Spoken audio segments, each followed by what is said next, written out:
amigos, tudo bem? Espero que todos estejam bem. E como tá ficando bacana o estudo do Livro da Esperança, cada capítulo uma pessoa diferente de um NEP aqui do estado de São Paulo. Hoje eu vou fazer a leitura e os comentários do capítulo 38, Credores no Lar. Meu nome é Marina Luísio, eu sou do NEP Paulo de Tarso de São Carlos. Credores no lar. Honrai vosso pai e vossa mãe. Jesus, em Mateus, capítulo 19, versículo 19. Honrar a seu pai e sua mãe não consiste apenas em respeitá-los, é também assisti-los na necessidade, é proporcionar-lhes repouso na velhice, é cercá-los de cuidados como eles fizeram conosco na infância. Evangelho segundo o Espiritismo, capítulo 14, item 3. Depois dessa breve introdução, Emmanuel segue. No devotamento dos pais, todos os filhos são joias de luz. Entretanto, para que compreendas certos antagonismos que te afligem no lar, é preciso saibas que, entre os filhos companheiros que te apoiam a alma, surgem os filhos credores, alcançando-te a vida por instrutores de feição diferente. Subtraindo-te aos choques de caráter negativo no reencontro, preceitua a eterna bondade da justiça divina que a reencarnação funcione, reconduzindo-os à tua presença através do berço. É por isso que, a princípio, não ombreiam contigo em casa como de igual para igual, porquanto reaparecem humildes e pequeninos. Chegam frágeis e emudecidos para que lhes ensine a palavra de apaziguamento e brandura. Não te rogam a liquidação dos débitos na intimidade do gabinete, e sim procuram-te o colo para a nova fase de entendimento. Respiram-te o hálito e escoram-se em tuas mãos, instalando-se em teus passos para a transfiguração do próprio destino. Embora desarmados, controlam-te os sentimentos. Não obstante dependerem de ti, alteram-te as decisões com simples olhar. De doces numes do carinho, passam com o tempo a condição de examinadores constantes da tua estrada. Governam-te impulsos, fiscalizam-te os gestos, observam-te as companhias e exigem-te as horas. Reaprendem na escola do mundo com o teu amparo. Todavia, à medida que se desenvolvem no conhecimento superior, transformam-se em inspetores intransigentes do teu grau de instrução. Muitas vezes choras e sofres tentando adivinhar-lhes os pensamentos para que te percebam os testemunhos de amor. Calas os próprios sonhos para que os sonhos deles se realizem. Apagas-te a pouco para que fuljam em teu lugar. Recebes todas as dores que te impõe a alma com um sorriso nos lábios, conquanto te amarfanhem o coração. E nunca possuis o bastante para brilhantar-lhes a existência, de vez que tudo lhes dá de ti mesmo, sem faturas de serviço e sem notas de pagamento. Quando te vejas diante de filhos crescidos e lúcidos, erguidos à condição de dolorosos problemas do espírito, recorda que são eles credores do passado a te pedirem o resgate de velhas contas.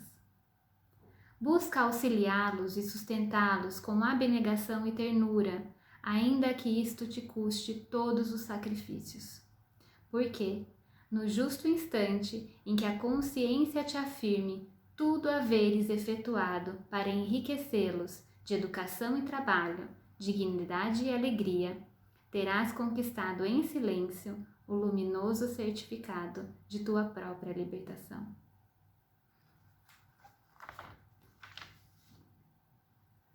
Bom, e qual seria vamos começar pelo título. Qual seria o significado da palavra credores? Então, credores é aquele a quem se deve algo, é aquele que deverá receber em algum momento como a compensação, uma consideração, um retorno. Então, é aquela pessoa, aquele espírito com quem a gente tem uma dívida por conta de algo que fizemos no passado, algum ato que fez mal a ele, algo que o prejudicou, alguma coisa que nós precisamos resgatar e que nesse momento a justiça divina nos oferece a oportunidade para que esse espírito retorne ao nosso convívio, no nosso lar, dentro da nossa família. E tem uma definição que eu encontrei na Federação Espírita Brasileira sobre família que eu achei muito interessante. É a seguinte: segundo a doutrina espírita, família é uma instituição de origem divina que se forma e se amplia respeitando leis universais de afinidades. E aqui eu quero destacar 3 palavras. A primeira é divina. Então, a família é algo que foi criado e nos dado, por Deus.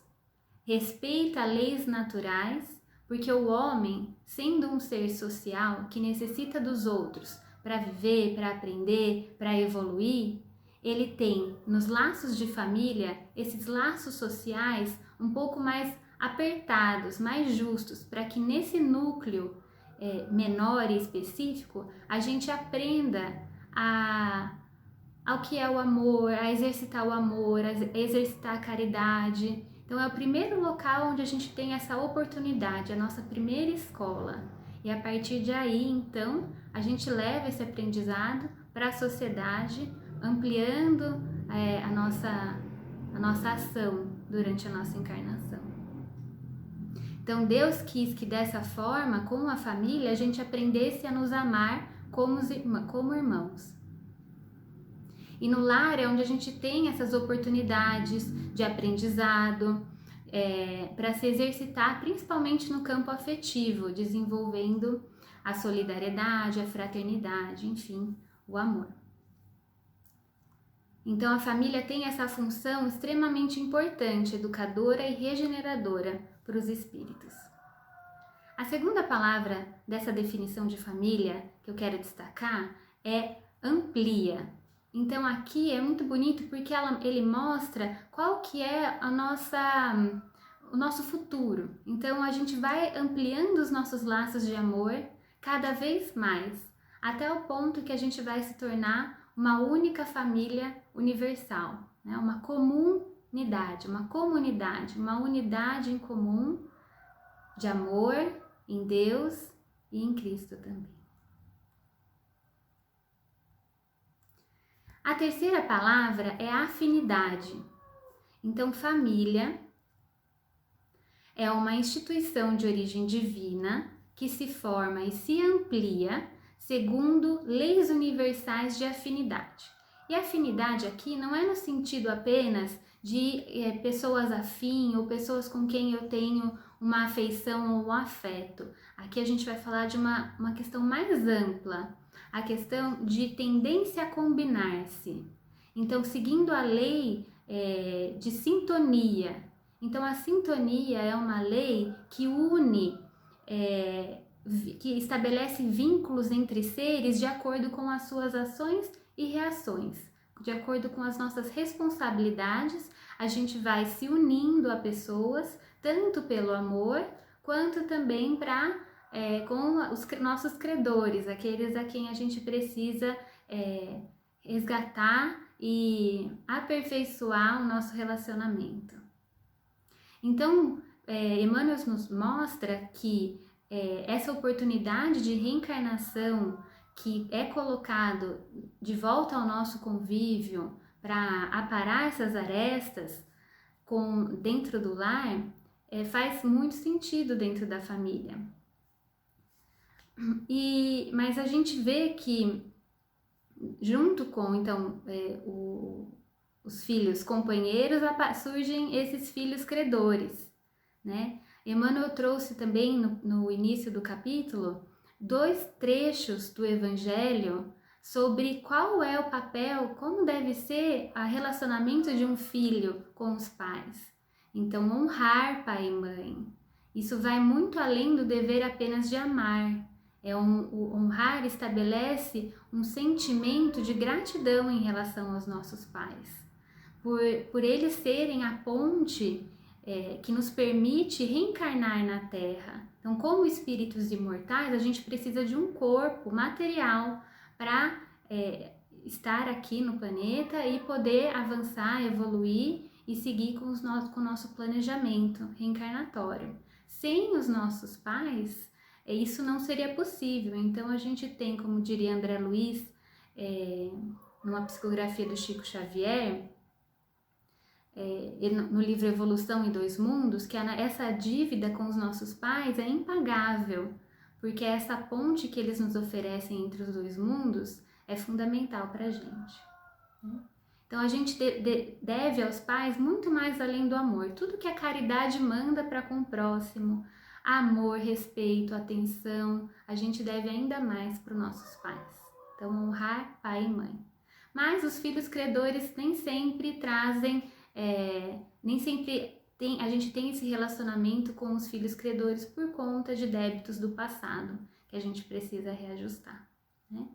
Mas a beleza da reencarnação é que os filhos reencarnam como crianças, né, como bebês primeiro. E há uma função fundamental disso, dessa fase, para o espírito, quando encarna na Terra. No Livro dos Espíritos, questões 379 e 385, Kardec comenta essa importância da infância, tanto para o espírito que está encarnando, porque na infância a gente ainda tem, o espírito ainda está bem maleável, em relação àquilo que ele vai, aos aprendizados que ele vai receber, ele ainda está se ajustando na matéria, né? Ele ainda está em um processo de adaptação ao corpo. Então, esse momento ele se torna bem mais acessível à educação, a exemplos. Então, para os pais, nessa relação com os filhos, ou outro educador, né, que esteja fazendo esse papel,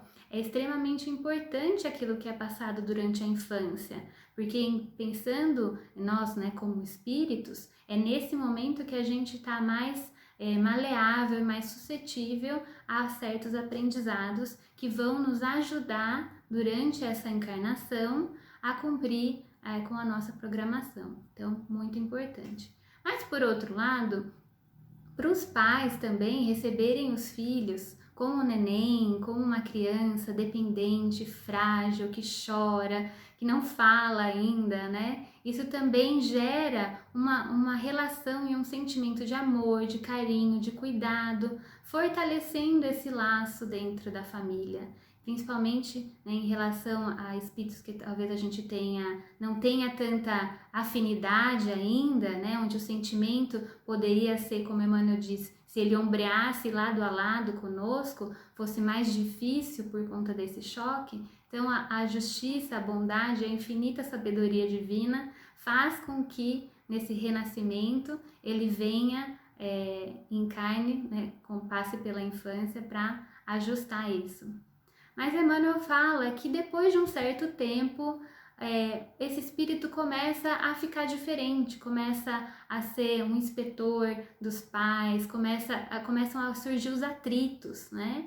E o que é o atrito senão uma força que é gerada quando dois corpos ásperos e duros se encontram e geram fricção?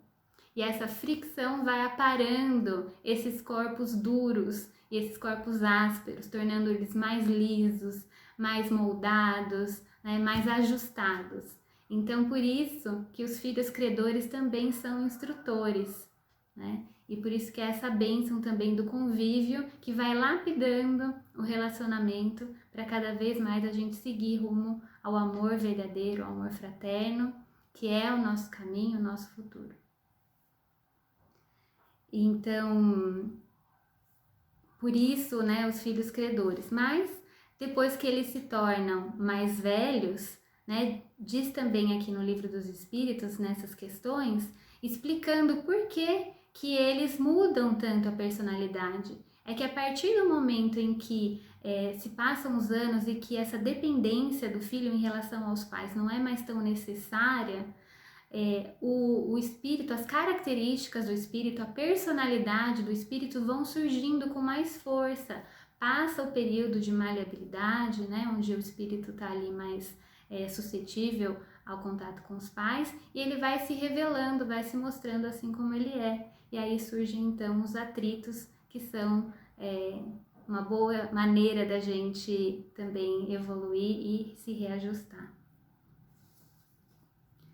Então, esse texto ele foi muito rico em relação... Eu sinto que o Emmanuel fala diretamente ao coração dos pais para explicar o motivo dessas aflições no lar, né? Explicando à luz da doutrina espírita o que acontece, a importância da família, a maneira como a reencarnação ocorre, vindo a partir da infância, né? E como explicando que acontece isso porque são credores, aquelas pessoas que a gente realmente precisa se reajustar de alguma forma para ampliar a nossa família espiritual, né? nos ajustando e nos tornando com maior afinidade, né? Para que essa afinidade não seja apenas por questão de responsabilidade, mas um vínculo de amor. Mas também ele orienta no fim qual é o caminho que os pais devem seguir, né? Realmente se esforçando e se abdicando, fazendo tudo que é possível, né? E com esse entendimento, a solução é o amor mesmo, né? Que vai revestir esses sacrifícios com um amparo doce e leve, apesar de difícil essa relação. Ao mesmo tempo, é um alerta para os filhos, para que entendam os sacrifícios, a devoção que os pais têm na criação, né, na nossa criação, né, para que nós não sejamos ingratos em relação a tudo o que eles fazem para nós, né? Então, mais uma razão para a gente se atentar, né, todos somos filhos, aos nossos deveres em relação aos nossos pais. Então, eu gostaria de agradecer a oportunidade desse estudo e eu queria fazer a leitura para finalizar de um trecho do poema de Múcio Teixeira, psicografado por Chico Xavier, que chama Trovas de Aviso, e é um trechinho que é o seguinte: a alegria de uma casa tem esse preço comum, um tanto de caridade da parte de cada um. Obrigada a todos e um bom dia.